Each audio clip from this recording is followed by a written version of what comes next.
Hello ನಮಸ್ಕಾರ ಸ್ನೇಹಿತರೆ, ಎಲ್ಲರಿಗೂ ತಾವು ನೋಡ್ತಾ ಇದ್ದೀರಲ್ವಾ, ಇದು ಬಿಳಿ ದಾಸವಾಳ. ನಮ್ಮ ತೋಟದಲ್ಲಿ ಯಾವ್ಯಾವ ಗಿಡಗಳನ್ನು ನಾಟಿಸಿದ್ದೇವೆ ನೋಡೋಣ ಬನ್ನಿ.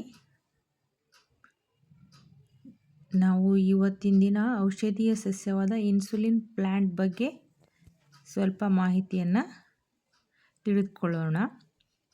ಆ ಇನ್ಸುಲಿನ್ ಪ್ಲ್ಯಾಂಟನ್ನು ನಾನು ಒಂದು ಪಾಟಲ್ಲಿ ಬೆಳೆಸಿದ್ದೇನೆ. ಈ ಇನ್ಸುಲಿನ್ ಪ್ಲ್ಯಾಂಟ್ ಹೇಗಿರುತ್ತೆ ಮತ್ತು ಅದರ ಉಪಯೋಗಗಳು ಏನು, ನಿತ್ಯ ಜೀವನದಲ್ಲಿ ನಾವು ಹೇಗೆ ಇದನ್ನು ಯೂಸ್ ಮಾಡ್ಬೋದು ಅಂತ ನಾವು ಈ ವಿಡಿಯೋದಲ್ಲಿ ನೋಡೋಣ.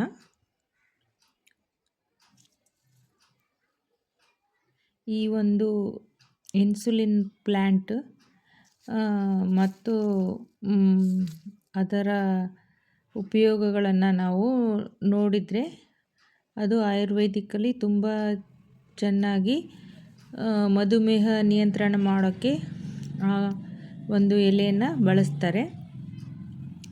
ಆ ಎಲೆಯಿಂದ ಕಷಾಯವನ್ನು ಸಹ ಮಾಡಿ ನಾವು ಕುಡಿಬೋದು ಮತ್ತು ಹಾಗೆ ತಿನ್ಬೋದು. ಇದನ್ನು ನೀವು ತಜ್ಞ ವೈದ್ಯರ ಮಾಹಿತಿಯನ್ನು ಪಡೆದು ನೀವು ಸೇವಿಸಬೇಕಾಗತ್ತೆ. ನಾನು ಇಲ್ಲಿ ಅದರ ಉಪಯೋಗಗಳು ನಮಗೆ ತಿಳಿದಷ್ಟನ್ನು ನಾನು ನಿಮಗೆ ತಿಳಿಸ್ಕೊಡೋಕ್ಕೆ ಇಷ್ಟಪಡ್ತೀನಿ.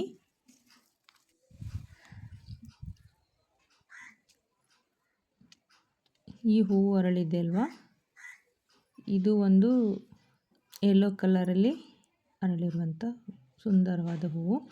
ಇದೇ ನೋಡಿ ನಮ್ಮ ಇನ್ಸುಲಿನ್ ಪ್ಲ್ಯಾಂಟು. ಇದರ ಎಲೆಗಳು ಈ ಥರ ಇರುತ್ತೆ. ಇದರ ಎಲೆಗಳು ಹುಳಿ ಮಿಶ್ರಿತವಾಗಿ ಇರುತ್ತೆ.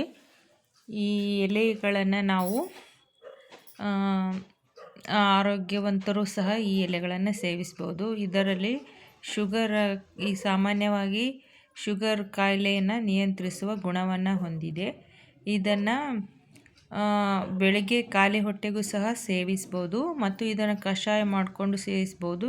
ಇದರ ಎಲೆಗಳು ನೀವು ಆನ್ಲೈನ್ ಶಾಪಿಂಗ್ ಸಹ ಸಿಗುತ್ತವೆ.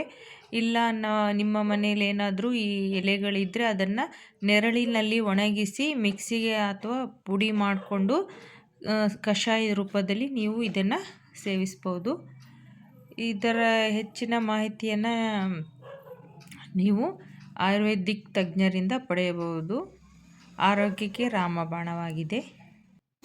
ಈಗ ನೋಡಿ ನಮ್ಮ ವರ್ಕ್ ಮಾಡ್ತಾ ಇದ್ದೀವಲ್ವ, ಇದು ಒಂದು ಕಾಟನ್ ಸಾರಿ ಕೊಟ್ಟಿದ್ದರು ನಮಗೆ ಕಸ್ಟಮರು. ಅದು ಕಾಟನ್ ಸಾರಿ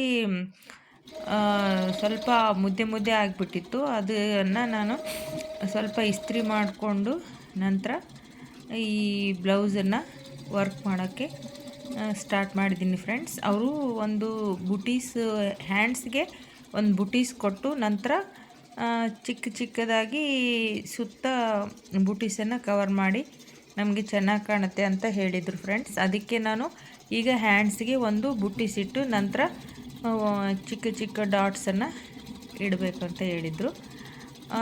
ಅವರು ನೆಕ್ ಡಿಸೈನನ್ನು ನಾನು ನಮ್ಮ ಶಾರ್ಟ್ ವೀಡಿಯೋಸ್ನಲ್ಲಿದ್ವಲ್ವ ಅವನ್ನ ನಾನು ತೋರಿಸಿದ್ದೆ. ಅದರಲ್ಲಿ ಒಂದನ್ನು ಲೈಕ್ ಮಾಡಿ ಅವರು ಇದೇ ಹಾಕಿ ಮೇಡಮ್ ಅಂತ ಹೇಳಿ ಹೋಗಿದ್ದರು. ನಾನು ಈಗ ಮೊದಲು ಈ ಬುಟ್ಟೀಸನ್ನು ಹಾಕ್ಕೊಂಡು ನಂತರ ನಾನು ಸೈಡ್ಸಲ್ಲಿ ಇರುವಂಥ ಚಿಕ್ಕ ಬುಟ್ಟೀಸನ್ನು ಸ್ಟಾರ್ಟ್ ಮಾಡ್ಕೊಂಡಿದ್ದೇನೆ. ಅವರು ಈ ಥರ ಅಲ್ಲೊಂದು ಇಲ್ಲೊಂದು ಸ್ವಲ್ಪ ಡಿಸ್ಟೆನ್ಸ್ ಮೇಂಟೈನ್ ಮಾಡಿ ಇಡಿ ಅಂತ ಹೇಳಿ ಹೋಗಿದ್ರಲ್ವ, ಅದಕ್ಕೆ ನಾನು ಸ್ವಲ್ಪ ಮಾರ್ಕ್ ಮಾಡಿಕೊಂಡು ಆ ನಂತರ ಇದೇ ಥರ ನಾನು ಬುಟೀಸ್ ಇಟ್ಟಿದ್ದೇನೆ. ಇನ್ನೂ ಜಾಸ್ತಿ ಇಡ್ಬೋದಾಗಿತ್ತು, ಬಟ್ ಅವರು ಸ್ಲೀವ್ಸ್ಗೆ ಅಷ್ಟು ಕವರ್ ಆಗ್ತವೆ. ಅದಕ್ಕೆ ನಾನು ಅವರು ಸ್ಲೀವ್ಸ್ಗೆ ಎಷ್ಟು ಕವರ್ ಆಗ್ತಾವಲ್ವ ಅಷ್ಟೇ ಮಾತ್ರ ನಾನು ಬುಟೀಸನ್ನು ಇಟ್ಟಿದ್ದೇನೆ. ಜಾಸ್ತಿ ಹಾಕಿದರೆ ಸುಮ್ಮನೆ ಕಟ್ಟಿಂಗ್ನಲ್ಲಿ ವೇಸ್ಟ್ ಆಗಿಬಿಡುತ್ತೆ. ಅದಕ್ಕೋಸ್ಕರ ನಾನು ಅದು ಮೊದಲೇ ಮಾರ್ಕ್ ಮಾಡ್ಕೊಂಡಿದ್ದೆ. ಅಷ್ಟೇ ಮಾತ್ರ ನಾನು ಬುಟೀಸನ್ನು ಇಟ್ಟಿದ್ದೇನೆ. ಇದು ನಮ್ಮ ಲೈನ್ಸ್ ಡಿಸೈನ್ಸು. ಯಾವಾಗಲೂ ನಮ್ಮ ಕಸ್ಟಮರು ಇದು 2-3 ದಿನಕ್ಕೊಂದು ಇದೇ ಇರುತ್ತೆ. ನಮ್ಮ ಟೈಲರು ಇದನ್ನು ತುಂಬ ಹಾಕಿಸಿದ್ದಾರೆ. ಇದು ಒಂಥರ ಕಟ್ ವರ್ಕಲ್ಲಿ ಬಂದಿರೋದ್ರಿಂದ ತುಂಬ ಜನರಿಗೆ ಲೈಕ್ ಆಗ್ತಾನೇ ಇದೆ ಅನಿಸುತ್ತೆ. ಇದು ಸಿಂಪಲ್ ಡಿಸೈನು, ಹ್ಯಾಂಡ್ಸ್ಗೆ ಬಂದು ಸಿಂಪಲ್ ಲೈನ್ಸು ಮತ್ತು ಕಟ್ ವರ್ಕ್ ಟೈಪ್ ಬರುತ್ತೆ. ಇದು ಕುಂದನ್ ಸಚ್ಚಿದ ಮೇಲೆ ತುಂಬಾ ಚೆನ್ನಾಗಿ ಕಾಣುತ್ತೆ. ಇದು ಪಾರ್ಟಿ ವೇರ್ಗೆ ಸಹ ತುಂಬಾ ಚೆನ್ನಾಗಿ ಕಾಣುತ್ತೆ. ಅದಕ್ಕೂ ಏನೋ ಇದು ಜರಿನ ನಾವು ಕಾಪರ್ ಜರಿಯನ್ನು ಹಾಕಿದ್ದೇವೆ. ಗ್ರೀನ್ ಕಲರ್ ಸಾರಿ ಇರೋದ್ರಿಂದ ಗ್ರೀನ್ ಕಲರನ್ನು ನಾವು ಆ್ಯಡ್ ಮಾಡಿ ಸ್ವಲ್ಪ ಲುಕ್ ಕಾಣಲಿ ಅಂತ ಜರಿನ ಸಹ ನಾವು ಯೂಸ್ ಮಾಡಿದ್ದೇವೆ. ನೀವು ನೋಡ್ತಾ ಇದ್ದೀರಲ್ವ, ವರ್ಕ್ ಆಗ್ತಾ ಇದೆಯಲ್ಲ, ಅದು ಫ್ಲವರ್ ಆಗ್ತಾ ಇದೆಯಲ್ವ, ಅದು ಜರಿಯಿಂದನೇ ಹಾಕ್ತಾನೆ ಇದೆ. ಈ ಜರಿ ಹಾಕೋದ್ರಿಂದ ಏನಪ್ಪ ಅಂದರೆ ಇದು ನಮ್ಮ ಬ್ಲೌಸಸ್ ಲುಕ್ ಚೆನ್ನಾಗಿ ಕಾಣ್ತವೆ. ಇದು HSW ಮಿಷಿನ್ನಲ್ಲಿ ಜರಿ ತುಂಬಾ ನೀಟಾಗಿ ಬರುತ್ತೆ. ನಾವು ಚಿಕ್ಕ ಮಿಷಿನ್ನಲ್ಲಿ ನಾವು ಜರಿಯನ್ನು ಯೂಸ್ ಮಾಡೋಕ್ಕೆ ಆಗಲ್ಲ. ಈ ಒಂದು ಕಲರ್ ಬಂದು ಒಂದು ಮೆರೂನ್ ಕಲರಲ್ಲಿದೆ. ಇದು ಅಳತೆಗೆ ಕೊಟ್ಟಿದ್ರೆ ಅಲ್ವಾ, ಇದು ಮಿರರ್ ವರ್ಕ್ ಡಿಸೈನು. ಇದಕ್ಕೆ ಅವರು ಜರಿಯನ್ನು ಬಳಸಿಲ್ಲ. ಈ ಜರಿಯನ್ನು ಬಳಸಿಲ್ಲ, ಅದಕ್ಕೆ ಅವರು ಅಕ್ಕ ನಮಗೆ ಈಗ ಹಾಕ್ಸೋ ಬ್ಲೌಸ್ಗೆ ನೀವು ಜರಿಯನ್ನು ಹಾಕಬೇಕು ಅಂತ ಅವರು ಹೇಳಿದರು. ಅದಕ್ಕೆ ನಾನು ಜರಿಯನ್ನು ಆ್ಯಡ್ ಮಾಡಿದ್ದೇನೆ. ಇದು ನೀವು ನೋಡ್ತಾ ಇದ್ದೀರಲ್ವ, ಇದು ಕಟ್ ವರ್ಕ್ ಡಿಸೈನು. ಈ ಡಿಸೈನ್ನಲ್ಲಿ ಸಿಂಪಲ್ ನೆಕ್ ಬರುತ್ತೆ ಮತ್ತು ಲೈನ್ಸ್ ಸ್ಲೀವ್ಸ್ಗೆ ಬರುತ್ತೆ. ತುಂಬ ಚೆನ್ನಾಗಿ ಕಾಣುತ್ತೆ. ಇದು ಒಂದು ಕಾಟನ್ ಸಾರಿ. ಇದನ್ನು ಅವರು ಕಾಟನ್ ಸಾರಿ ತೊಗೊಂಡು ಬಂದಿದ್ರಲ್ವ, ಅದು ಒಂದು ಸಲ ಸಾರಿನೇ ಯೂಸ್ ಮಾಡಿದರು. ಅದು ಸ್ವಲ್ಪ ಸಾರಿ ಮುದ್ದೆ ಮುದ್ದೆ ಆಗಿತ್ತು. ನಂತರ ನಾನು ಬ್ಲೌಸನ್ನು ಕಟ್ ಮಾಡಿ ಸ್ವಲ್ಪ ಲೈಟಾಗಿ ಇಸ್ತ್ರಿ ಮಾಡಿಕೊಂಡು ನಂತರ ನಾನು ವರ್ಕ ಹಾಕೋಕ್ಕೆ ಸ್ಟಾರ್ಟ್ ಮಾಡಿದ್ದೇನೆ. ಇದು ಒಂಥರ ಕಲರ್ ಬಂದು ಗೋಲ್ಡ್ ಜರಿಯಲ್ಲಿ ವರ್ಕ್ ಮಾಡಿದ್ದೇನೆ. ಥ್ರೆಡ್ಸ್ ಬಂದು ನಾನು ರಾಯಲ್ ಥ್ರೆಡ್ಡನ್ನೇ ಯೂಸ್ ಮಾಡಿದ್ದೇನೆ. ರಾಯಲ್ ಥ್ರೆಡ್ ತುಂಬ ಚೆನ್ನಾಗಿ ಬರೋದ್ರಿಂದ ನಾನು ರಾಯಲ್ಸ್ ಥ್ರೆಡ್ಡನ್ನೇ ಯೂಸ್ ಮಾಡ್ತೀನಿ. ಇದು ಜರಿ ಬಂದು ಗೋಲ್ಡ್ ಕಲರಲ್ಲಿರುವ ಜರಿಯನ್ನು ಯೂಸ್ ಮಾಡಿದ್ದೇನೆ. ಇತ್ತೀಚೆಗೆ ಕಾಪರ್ ಜರಿನೇ ಟ್ರೆಂಡ್ ಆಗಿದ್ದೇವೆ, ಆದರೆ ಇದು ಸಾರಿಗೆ ಗೋಲ್ಡ್ ಜರಿ ಬಂದಿರೋದ್ರಿಂದ ನನಗೂ ವರ್ಕ್ ತುಂಬಾ ಚೆನ್ನಾಗಿ ಕಾಣ್ತಾ ಇತ್ತು. ಯಾವುದೇ ಬಟ್ಟೆಗಳಿಗೆ ಇದು ಗೋಲ್ಡ್ ಜರಿ ಹಾಕೋದ್ರಿಂದ ತುಂಬಾ ಚೆನ್ನಾಗಿ ಕಾಣುತ್ತೆ. ಆದರೆ ಈಗ ಮ್ಯಾನುಫ್ಯಾಕ್ಚರಿಂಗ್ನಲ್ಲಿ ಕಾಪರ್ ಜರಿನೇ ಬರ್ತಾ ಇರೋದ್ರಿಂದ ಬ್ಲೌಸ್ಗಳು ಅಷ್ಟು ಲುಕ್ಕು ಕಾಣಲ್ಲ. ಕೆಲವೊಂದಷ್ಟು ಬ್ಲೌಸ್ಗಳು ಮಾತ್ರ ಸ್ವಲ್ಪ ಲುಕ್ಕು ಕಾಣ್ತವೆ ಅಂತ ಹೇಳ್ಬೋದು. ಈ ವರ್ಕು ತುಂಬಾ ಟ್ರೆಂಡಿಂಗ್ನಲ್ಲಿದೆ.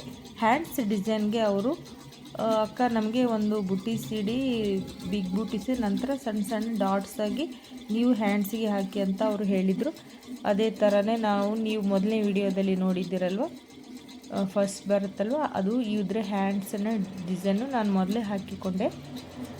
ಕೆಲವೊಂದು ಸಲ ಬಟ್ಟೆ ಕಡಿಮೆ ಇದ್ದರೆ ನಾವು ಬೇರೆ ಬಟ್ಟೆ ಹಚ್ಚಿ ಈ ಥರ ಫ್ರೇಮ್ಗೆ ಸೆಟ್ ಮಾಡ್ಕೋಬೇಕಾಗತ್ತೆ. ಈಗ ಇನ್ನೂ ಒಂದು ಬ್ಲೌಸ್ ಇತ್ತು, ಅವ್ರಿಗೂ ಸಹ ಒಂಥರ ಈ ಲೈನ್ಸ್ ಡಿಸೈನ್ಸನ್ನೇ ಅವರು ಹೇಳಿದರು. ಅದಕ್ಕೆ ನಾನು ಅದನ್ನು ನೆಕ್ ಡಿಸೈನನ್ನು ಹಾಕಿಕೊಂಡೆ. ನಂತರ ಈಗ ನೋಡಿ ಥ್ರೆಡ್ಸನ್ನು ರಿಮೂವ್ ಮಾಡ್ತಾ ಇದ್ದೇನೆ.